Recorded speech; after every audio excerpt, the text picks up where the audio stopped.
Mavuso Nkondlo uzomazi, mangabe uyiciko uzomazi, mangabe umuntu othanda umsakazo uzomazi. Akagciniye ngokuthi ke akhulume kuphela nje kodwa une foundation ephinde futhi ke ithuthukise isize futhi nabantu baseNingizimu Afrika abanamatalente abanamaciko. Ngalesikhathi samanje sithuba ngimbingelele ngimamukele emsakazweni iVibe FM. Jongo lamavuso sabona. Kawe lami kuyintokozo ukuthi ngibe la ekhaya ku First Choice yomphakathi 94.7. Umsebenzi omuhle kakhulu enwenzayo. Ngiyajabulisa kakhulu ukuthi isizwe sakithi siyahlomula kakhulu ngeqhaza lokuqinisekisa ukuthi bayakwazi ukuthola ulwazi, bafundiseke, baphinde futhi bajatshuliswe. Ngizwile impela ngikubona indlela obunyakaza ngayo la e-studio lapha ngathi uZex bantwini ethi sifuna imali. Ngabona ukuthi ayiziyabuya ngathi ulwazi madoda kanti dansa kanje. Ngendlela osho ngayo ngathi uzothi ngiyakubingelela ekseni lezi ezangempela sonto. Kunjalo ngeke ngisho njalo ukuthi ngikubingelele umlaleli emsakazweni uKhozi FM. Isikhathi kamanje sikhomba ukuthi imzuzu ngama-25 lishayile lesithupha ihora. Umsakazo yisi sikhondla khodla bese ngisho ngithi uhlelo ezangempela sonto. Ngakwazi ukusithinta lapha @Bongani 76 Mavuso ku Twitter handle. Sibonge mfana from isikhondla khondla to isikhondla khondla kazi. Kunjalo FM isikhondla khondla kazi ke namhlanje. Asibangisani ekhaya singabantwana bomuntu.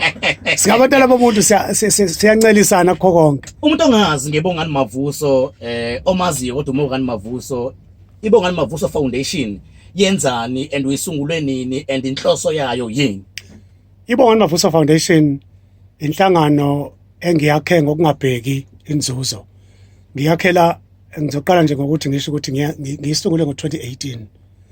Ngibuka ukuthi sibe sithi isikhathi umuntu esebenza namaciko ngoba nakuba ngiyintatheli ngiphinde futhi ngibe umsakazi kodwa ngiphinde futhi ngibe seyintweni eyithinta ibhizinisi. Kodwa ngabuka ukuthi nakuba umuntu ekhona eyintweni eyithinta ibhizinisi kubalekile ukuthi umuntu abe nalengalo iarm ebaleke ngelokuthi ikwazi ukuthi izogijima iyosiza umphakathi. Ngase ngithi ake ngiqala ifoundation ngokubambisana nabathile ezokwazi ukuthi isingathi inhlelo ezosiza labo abangakwazi ukuyisiza bona.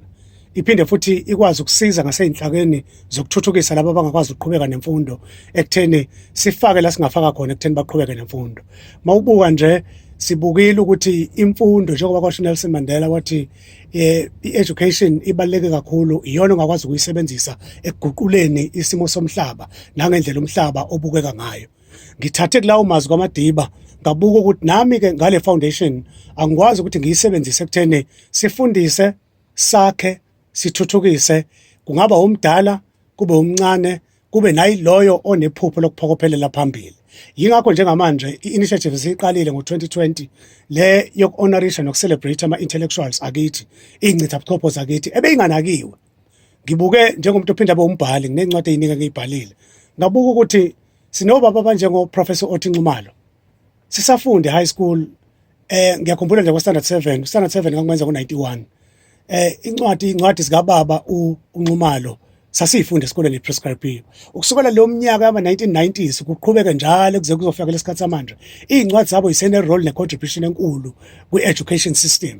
Ikakhulukazi olimini lwesiZulu zithuthukisa ulimi lwesiZulu. Umbuzo uthi bahlonishwa ubani ngale galela babe nalo? Professor Othi Nxumalo. Ngonyaka ophelile njenge-foundation sikwazile ukumhlonipha samnika i-award sibambisene nomnyango wezobuciko namasiko la KwaZulu-Natal, i-Department of Arts and Culture in the province of KwaZulu-Natal. Ba-contributor samhlonipha sase-Stable Theatre ngonyaka ophelile. Kuloya nyaka wango-2020 sakwazi ukuthi si-honorishe enye yeyinsizwa ezibe yinsika ekusungulweni kweqembu lezepolitiki esihlonipha sonke i-ANC, uDr Pixley Ayisakaseme. Insizwa le edabuka le nyakatho esifundazwe saKwaZulu-Natal eyindaweni enjengoNongoma eyathi nakuba iqhamuka endaweni yasemakhaya yakwazi ukuthi ibe nolwazi olwacontribute ekutheni ngo-1912 ukusungula inhlangano le ebusayo la eNingizimu Afrika. Wathi noma esekhona wathi uSeme ake ngihambe kuyontongela ulwazi wayofunda eNyuvesi yaseColumbia phesheya. Behamba ngomkhumbi nokuyilaqala khona ukuthi ngenkathi ehamba beyale wabhala incwadi le ekhuluma ngokuzalwa kwabusha kwezwekazi lase-Afrika. Enye ama-intellectuals leyo engazange ihlonishwe kakhulu sathi ngo-2020 asim-honorishe simnike kakhulu ukumhlonipha nakuba wadliwa kudala emhlabeni ngenhlanhla eyikhona indodakazi yakhe esanda kudlula emhlabeni yaba khona sasibambisene neMajuba TVET College lapha eDandi sayenza i-event yaba yinhle kakhulu futhi sibambisene no-Arts and Culture la KwaZulu Natal sibonge kakhulu ungqongqoshe ezobuciko namasiko KwaZulu Natal oqhubeka njalo nokuthi akhathalele amaciko akithi saphinde futhi saya lapha Mfolozi TVET College sahlonipha khona nakhona enye ingcitha buchopho okwaba uvilakazi ngalesa sikhathi udokotela uBW Vilakazi simhlonipha umndeni wakhe uzange ukwazi ukuba khona yingakho kulonyaka ngithe ake simhonorishe ngendlela ekahle kukhona nomndeni wakhe njengoba sokwenza sibambisene neLuthuli Museum engingakusho ke cha ukuthi embuzweni wakho ngisungulele foundation ngenhloso yokuqinisekisa ukuthi imfundo siyithatha sisephambili siphinde futhi siqinisekise ukuthi heritage amagugu akithi siyabambelela kuona sinecitha buchopho zakithi engakahlonipheki nengakahlonishwa esifisa ukuthi ihlonipheke ngaso sonke isikhathi kubhekwe phambili isikhathi sakho 12:44 umlaleli we-Vibe FM 16 minutes oselekela phana ku1 o'clock into engenza engazuthi mhlambe ngibona ngazuthi ngithanda ukuba emotional kancane ngoba ngonyaka ophelile uma ngabe ngingaphazama ngikulandela inkundla zokuxhumana bukade ubambekile ngesimo sempilo khona live video yakho engayibuka usesibhedlela eMhlanga Hospital la khona okade uchaza ngenkinga obhekane nayo ukuthi awukho kahle esimeni sempilo manje usanda kwelulama engabe mhlawumbe ufocusa kuwena ekutheni uhile kahle noma ube right kodwa uthe uma ngabe uhila noma ululama wangakhohlwa ukuthi wena ulwela amaciko wena uphakamisa amaciko ikakhulukazi lawa anganakiwe so ngibona ukuthi lento engazuthi ikuwena ngaphakathi awuyenzeli kuyicebisa noma imali kodwa into ephila kuwena ngaphakathi noma uphuma khona emzimene eguleni omunye bengathi ayazini angithatha ikhefu kokunye kodwa wena wathi noma ngabe ngiphuma ngizoqhubeka ngiphikelele ngiphokophele la ngigcine khona mfowethu uNkulunkulu akubusise ngalokho qhawe lami into engakutshela yona ngiyawuthanda umbuzo wakho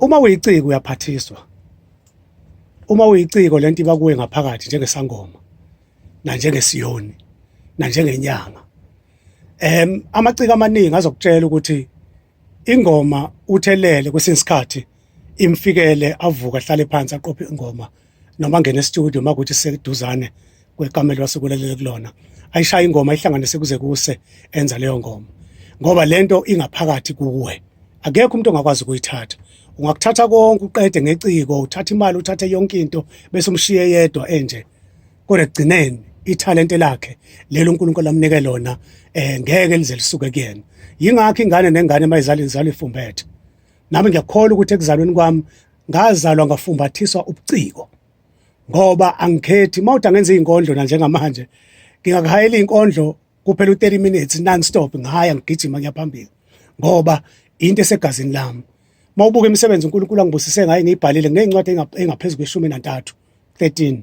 ezinye zazo ziprescribe ezikolweni ikakhulukazi ama-private schools lezikole zabamhlophe so lokho kuyaye kungitshengise ngasonke isikhathi ukuthi uNkulunkulu uyibeke kimi lento ngathi mangiphuma esibhedlela emva kwe-kidney failure ngirisho stage 5 omunye umuntu wayengathi kumele ngibe yiklabishi ngiyolala embhedeni noma ngibe yiklabishi ngihlale ku-wheelchair kodwa ngizange imvumele uSathane ngoba ngine-faith yokuthi uNkulunkulu emhlabeni ungilethele utho akangilethelanga ukuthi nginganqindwa ilento uSathane asuke ilethe kimi ngoba ukugula into eyisithiyo salokho uNkulunkulu akubekele khona uthi ephambili uNkulunkulu usibekele sonke impumelelo usibekele sonke inqubekela phambili usibekele sonke ukuthi siphilisane kahle nabantu abaseduze kwethu ngaso sonke isikhathi uSathane uzama ngayo yonke indlela ukuthi azolimaza leyo plan kaNkulunkulu yokwazi ukuphila kangcono yokwazi ukuphila nabantu kahle yokwazi ukuba nokuthula ngaphakathi kwena angizange kuvumele lokho ngaphuma esibhedlela ngahamba ngangena emsebenzini ngenza lokho engikuthandayo okusenhlizweni yami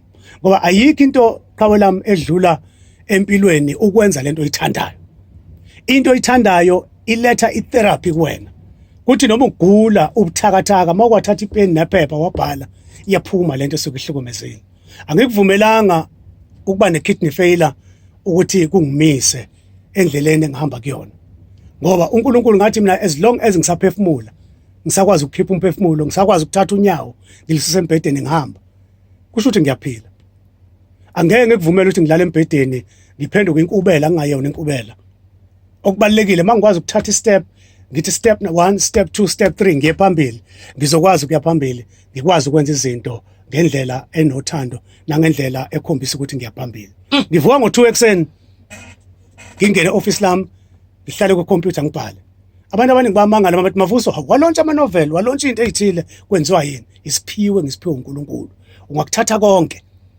uyithathe zonke imonto uNkulunkulu angibusise ngazo uthatha umuzi uNkulunkulu anginike wona ubathatha abazali angiphe bona ubathatha abafowethu abaseduze kwami uthatha uNdlunkulu engihlekisana naye isithando sami kodwa iqiniso lithi ngeke ukuthathe lokho uNkulunkulu akutshale kimi ngoba ngizonqoba ngakho Hayi mfana kithi ngufakazi ngayibona leya video bechaza impela nodokotela nonurse imishini lapha nayo okade ufakwe yona kodwa ke asiqhubekele phambili nathi ingoma ezokunikeza yona ingoma yeBlack Motion into engiyithanda kakhulu lengoma bahlonipha kuyona uMadala Kunene tribute to uMadala Kunene kanti nawe ngiyazi ukuthi ezibongani Mavuso Foundation kunento oyenzayo ukuhlonipha uMadala Kunene after lengoma leso ngena sigxile sikhulume ngalokho ukuthi zihamba kanjani inhlelo na kanjani baba siyabonga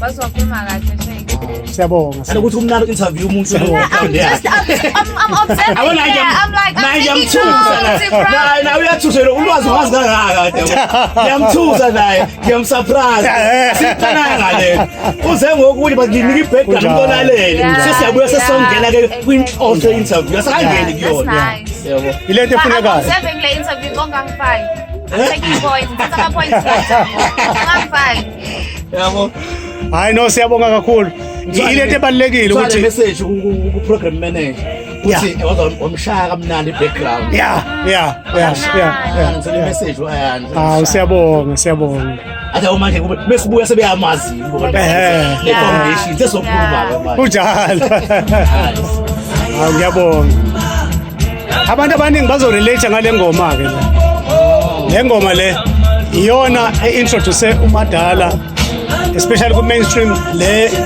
yabantu abasha oh yeah I think we because Black Motion and I know this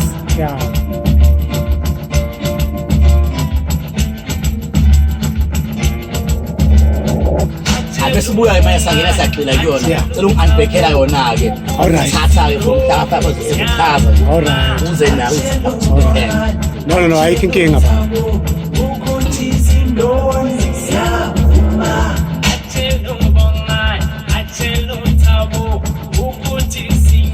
Nangene igama lakho la Bongani